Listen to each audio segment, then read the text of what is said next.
पाकिस्तान के पास जो हथियार हैं उनमें 80% चीनी है। चीन का बहुत बड़ा इन्वेस्टमेंट पाकिस्तान में है, सीपीईसी में। चाइना पाकिस्तान इकोनॉमिक कॉरिडोर जो है वो $45 बिलियन से शुरू हुआ था, अब कह रहे हैं कि 64-65 बिलियन डॉलर तक वो पहुंच गया है।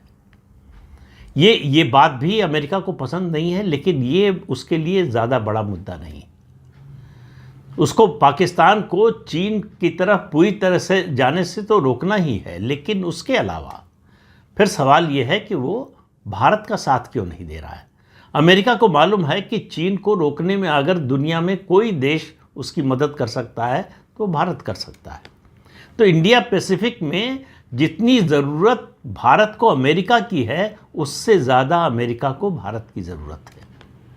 इसके बावजूद अमेरिका ऐसा नहीं कर रहा है, भारत का साथ नहीं दे रहा है। और कोई आश्चर्य नहीं, आप देखिए कि ये जो क्रॉस बॉर्डर टेररिज्म का मामला है, इस पे अमेरिका कुछ भी सुनने को तैयार नहीं है भारत की बात।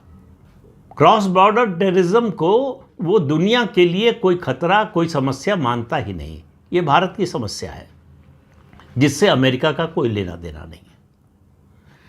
तो क्रॉस बॉर्डर टेररिज्म पर अभी आपने देखा पहलगाम में जो घटना हुई, उसको लेकर अमेरिका की कोई चिंता आपको दिखाई नहीं दी होगी।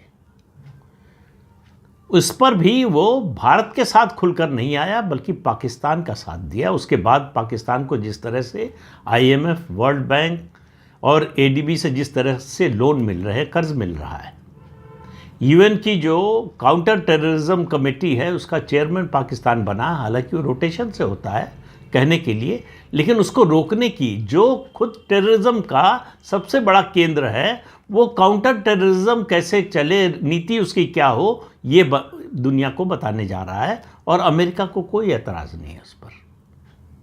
फिर सवाल उठता है कि आखिर पाकिस्तान की ऐसी क्या उपयोगिता है, ख़ास तौर से अमेरिका के अफगानिस्तान से निकलने के बाद।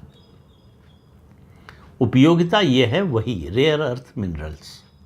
अमेरिका को दिखाई दे रहा है कि अफगानिस्तान में ज़मीन के नीचे रेयर अर्थ मिनरल्स, जिसमें लिथियम, कॉपर, गोल्ड है, जो छिपा हुआ है, उसकी अनुमानित कीमत, वास्तविक तो निकलने के बाद ही पता चलेगी, अनुमानित जो है कीमत वो $1 ट्रिलियन है। अमेरिका की नज़र उस पर है, लेकिन उसको निकालने के लिए 2-3 बातें होना ज़रूरी है।